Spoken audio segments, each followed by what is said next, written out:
Salut, bienvenue à tous pour cette nouvelle vidéo. Je suis sur le toit du CHRU de Nancy et dans cette vidéo, on va voir qu'est-ce qu'un hélicoptère du SAMU qui est juste derrière moi. Alors c'est parti, on perd pas de temps, let's go!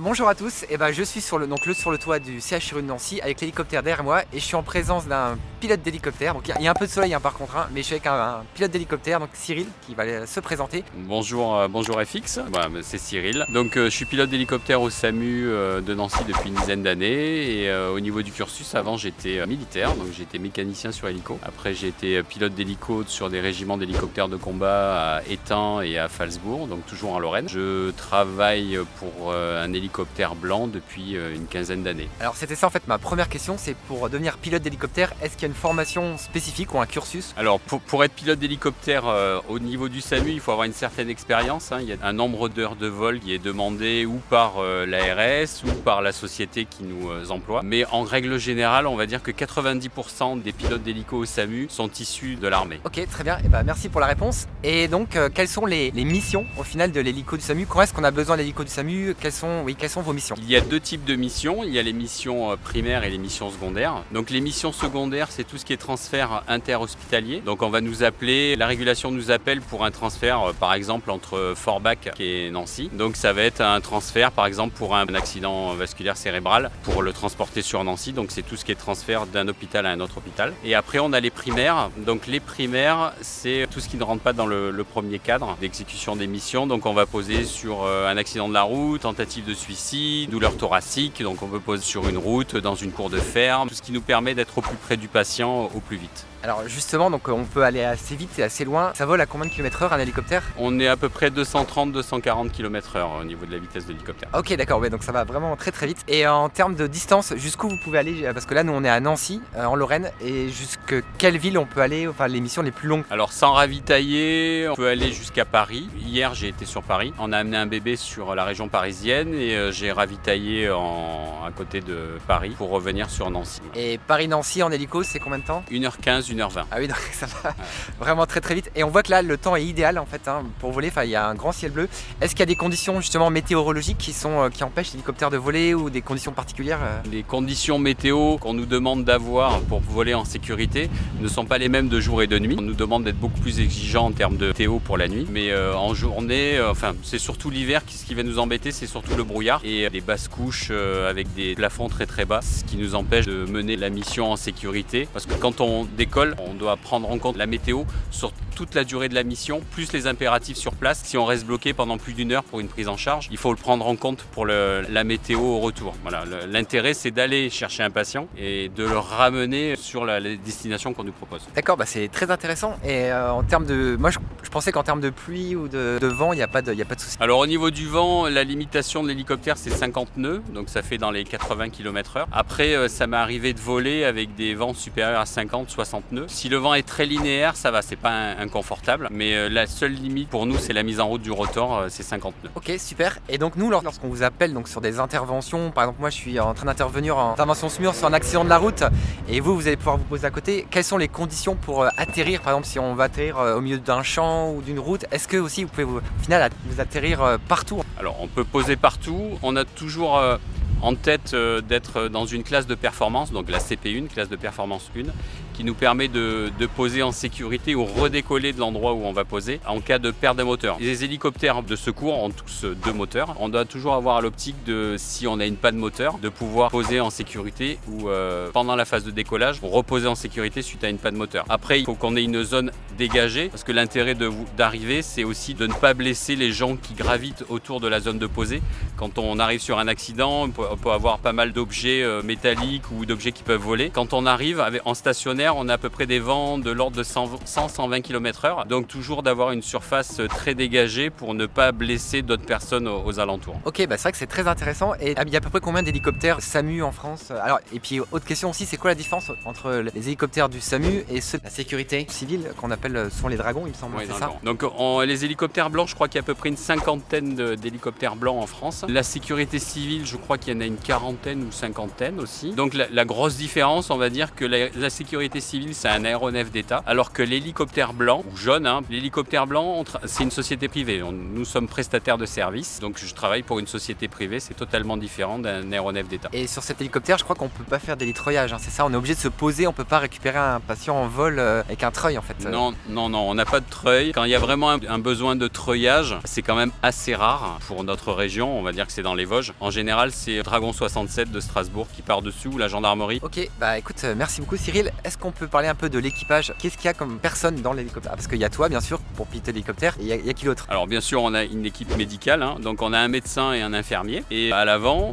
c'est mieux, hein, donc on a un pilote et un assistant de vol. Ok, très bien, et bah merci beaucoup. Est-ce qu'on peut essayer de regarder un petit peu l'hélicoptère? Oui, bien sûr. Et alors juste avant, il y a quelque chose que je vais montrer, c'est juste derrière moi, là vous voyez, en fait il y a un ascenseur, hein, un ascenseur, c'est à partir de là où on est directement, donc on est sur le toit de l'hôpital et on va monter avec le patient directement sur le toit et accéder directement à l'hélicoptère pour partir en vol ou pour revenir en fait, tout se fait par cet ascenseur. Et à l'inverse, quand on arrive avec un patient, il a un accident de la route par exemple, on pose et le patient par cet ascenseur descend et va dans le service, permet de le prendre en charge. Ok, et est-ce que du coup on peut regarder un petit peu l'hélicoptère, ce qu'il y a donc comme différents postes? Je te suis, je te laisse un petit peu nous montrer. Alors donc sur la partie droite, donc le pilote en hélicoptère, le pilote est toujours à droite pour les équipages monopilotes. Donc le pilote est à droite, donc on a ici le poste de pilotage. À la place avant gauche, on retrouve l'assistant de vol qui va nous aider aussi bien pour tout ce qui est prise en charge du patient, pour nous aider au niveau du brancardage, aussi bien pour tout ce qui est organisation en vol, pour l'affichage des fréquences, pour nous aider au niveau navigation. À l'arrière, on va retrouver deux sièges. Donc on a le siège de l'infirmier, en général ici, et à l'intérieur, on a le siège du médecin. Ok. Qui est juste à côté du patient. Donc on a le brancard ici où on peut mettre le patient avec la tête qui est juste à côté du médecin. Ok. Très bien. Ok. Et puis tu peux me montrer par où est-ce qu'on rentre le patient? Tout à fait. Alors on peut le rentrer par l'avant ou par l'arrière, mais je vais te montrer les portes arrière. Ah, alors il faut faire juste attention, ça c'est l'habitude, ouais, hop, lorsqu'on passe en dessous. À pas se cogner parce que... Donc on a des portes à l'arrière qui nous permettent de dégager le brancard. Donc là on est vraiment à l'arrière, enfin je vais reculer un tout petit peu. Voilà. Donc on retrouve ici une barquette où on peut positionner le patient. Donc c'est assez étroit, mais on peut faire aussi la manip de l'avant, d'accord? On a aussi des patients qui sont intubés ventilés. Quand on a besoin de plus de place, on fait la même manip mais par l'avant. Et en termes de matériel dans l'hélicoptère, qu'est-ce qu'il y a en fait à peu près comme matériel? Parce que là je vois il y a un matelas coquille, il y a un scope. On retrouve exactement le matériel que l'on a dans un véhicule SMUR, donc structure mobile d'urgence et de réanimation. Le même matériel, mais nous on peut aussi transporter le patient à l'intérieur. Voilà, très bien. Donc en fait, ça je referai une vidéo prochainement là-dessus. Ce qu'on a dans nos sacs d'intervention SMUR, c'est tout est classifié par sac spécifique avec des pochettes pour que nous on s'y retrouve plus facilement. Donc là par contre je vois qu'il n'y a pas beaucoup de place, donc en fait le patient il peut jamais être assis.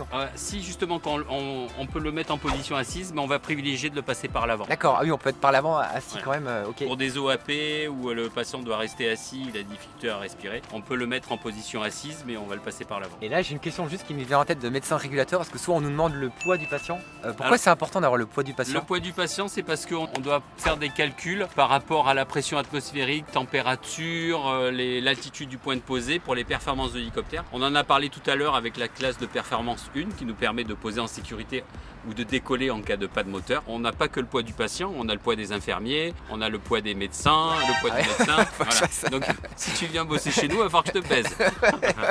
Voilà. Ok, très bien. Et est-ce qu'il y a un poids limite au final pour le patient? Enfin, un poids vraiment... Pour le patient, c'est indiqué ici, si on le voit ici. On est limité par la structure qu'accepte le... Donc ici c'est 150 kg. 50 kg, ok. En fait on a le poids de la raquette, le poids du matériel. Donc oui, on commence à avoir les limites mécaniques de la structure vers 130 kg, 120, ok, 130 très bien. kg. Et puis j'ai juste une ou deux dernières questions pour terminer la vidéo. Déjà, est-ce que c'est déjà arrivé en vol que si le patient se dégrade par exemple, est-ce qu'on peut faire un massage cardiaque pendant un vol déjà? Alors le massage cardiaque est très compliqué. On va préférer se poser en urgence pour déjà reconditionner le patient. Moi ça m'est arrivé une fois en 15 ans d'avoir un problème, de devoir masser quelqu'un.